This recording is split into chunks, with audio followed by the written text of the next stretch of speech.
Good morning everyone and welcome back to another video. So this is a preview of what's going to happen in later videos, but basically I filmed a whole video on installing my solar panels and then the footage just went, so yeah, I don't know what happened to it, but I'm basically going to show you how I fitted my solar panels in a more brief way than how I actually showed it when I actually did it, which is a shame because it was a nice weather when I did it and I actually remembered to film for once, but never mind, I'll show you now. So I started by fitting these aluminium extrusion. I bought two 5 metre lengths. It was about £170. I'll put the link where I got it in the description. And if I priced up two 6 metre lengths of Unistrut, it was about 120 odd quid, and this was 170, so for an extra 50 quid I was like, it's worth it, it's like half the weight. So what I've done is like every aluminium cross member, so there's one here and they've got like strips and then like a U shape with tabs, and I've bolted it through the tab basically, so it goes through. These are coach bolts and 6mm coach bolts, and the square on the head of the bolt fits perfectly in the rail, so I just pushed them in, well, drilled a hole all the way through, pushed them in, put a washer on the inside and then a nut with obviously a load of sealant. This side I bolted it down and then forgot to put the sealant on, so kind of loosened the bolts and it was a right pain to get the nuts on. So this side's not sealed all the way. However, this side I remember to put the sealant on the bottom of the rail first, and then as you can see it squeezes out all the way, and it's kind of useful having it drain because it does really pull, but I kind of think it would be quite a good water harvesting thing. I've just got to, yeah, I don't know, it's an idea. So yeah, it bolts through every single one of them, which is 8 on each side, so 16. And then what I've done to attach the solar panel to these is I've used the little inserts that they have, these ones. In fact, this one's come loose, as you can see. But this is for the roof deck that's going to be here, so I've put a few in there, and that bolts through onto that. Just a bit of 50mm, I think it's 50mm, just a bit of aluminium angle I had. And then I've put a riv nut in the solar panel, this was a test one, and bolted it down, and then riv nutted it into there, and just on the four corners, and it does wobble a bit, as you can see, and I was a bit concerned about it.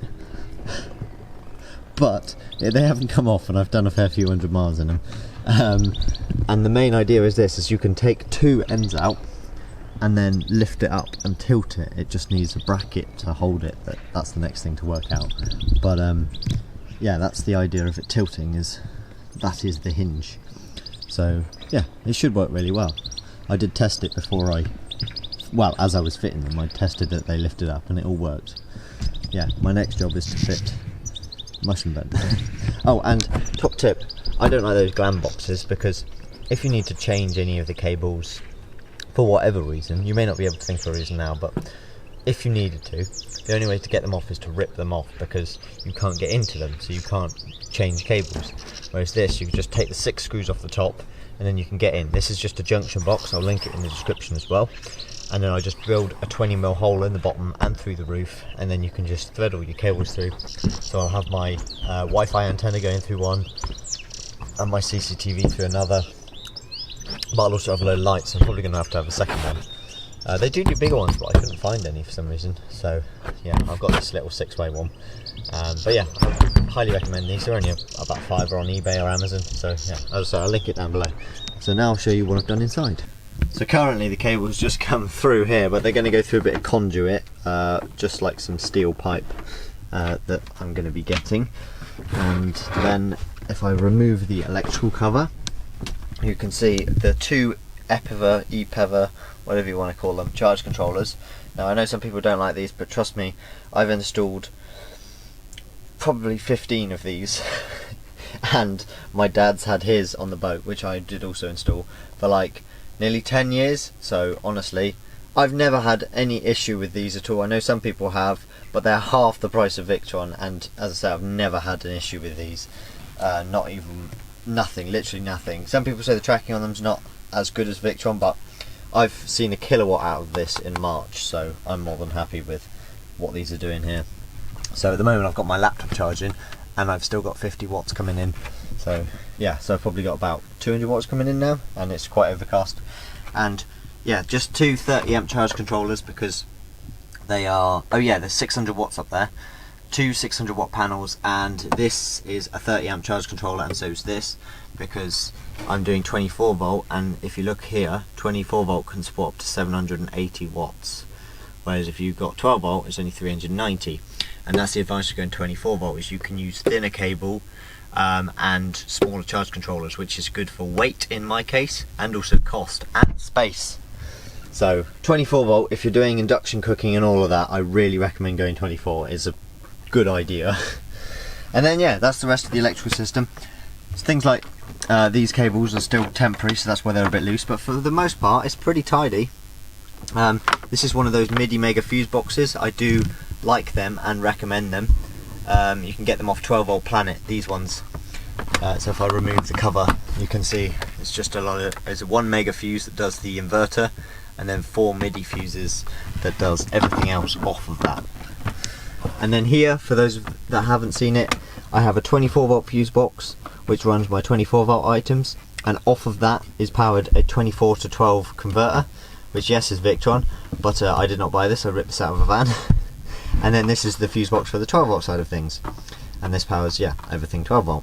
And then this is the screen for the for the Epiphone charge controllers. If I take you to control parameters, you can see I've set it to user 280 amp hours, and for those that wanting to set MT50 controllers to lithium, these are what I'm using personally at 24 volt.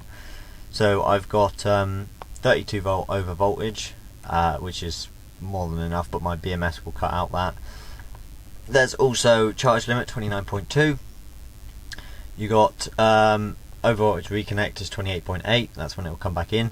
But yeah, this is the important one. Equalization charge is your boost voltage, which or bulk voltage, which is 27.6, and that's when it will start absorbing. Well, that's what it will absorb to. And then yeah, 27.6 again. And then float charge is 27 volts in my case, and so it's not overcharging them, because you can charge these to like 28.8, but that's like pushing it to 100% every single time, which you're not going to get as many cycles out of. So I like doing 27.6, and I've seen some people do that, and it's like 98% charged, and you're really not going to use the 2%, and you'll get so many more cycles out of your battery for not fully charging them. So yeah, that's what I do. And then you've got your boost reconnect, so when the voltage goes below 26.6, it will then go from float back to boost, which is bulk. They just use a different word. You got low voltage disconnect 25.2, under voltage reconnect 24.4, under voltage warning 24 volts. Sorry if you don't understand this, but yeah, discharge limit 22. Really, the discharge things and the overcharge and the cut-offs isn't really that important, because my BMS will do that anyway, and if you've got a lithium battery, most likely it will do that too. But as long as they're in the rough place, they're not too important. It's the bulk charge wants to be 27.6, and then the float is 27, but most default parameters will be 28.8, which is 14.4, and then they'll float at 27.6, which is, I'll put it on screen now, I can't be able to work out the maths, but half of that basically. So yeah, that's what you can do. You can do them differently, and this hole here is for another MT50, because 2 charge controllers. You can do them in series, but the reason I've done it 2 ways is because 1, then they're completely independent and not reliant on each other if one's shaded, and 2, I bought this one for about 30 quid off a friend, so it made sense just to buy another one rather than buy a 60 amp. So yeah, that's the electrical setup there, and I will tell you all something I'm going to be doing that's I've never seen it done before, so if you can see a problem then let me know, but it's my next thing to do, and I'm going to put a relay in the positive of both solar cables, and that way I'm going to run a trigger to a little switch like up here on this control panel or something, so that will be the isolator for the solar.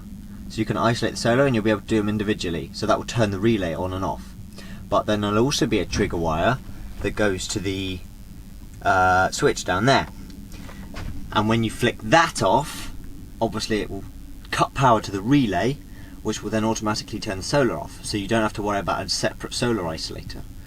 Now let me know if you think that's a terrible idea, but I spoke to an electrician, or someone who knows their electrics, and they said, yeah, that sounds like a good idea. I just don't know why no one's done it before, because that way you don't have to worry about, because you can damage charge controllers by having the solar plugged in without the battery.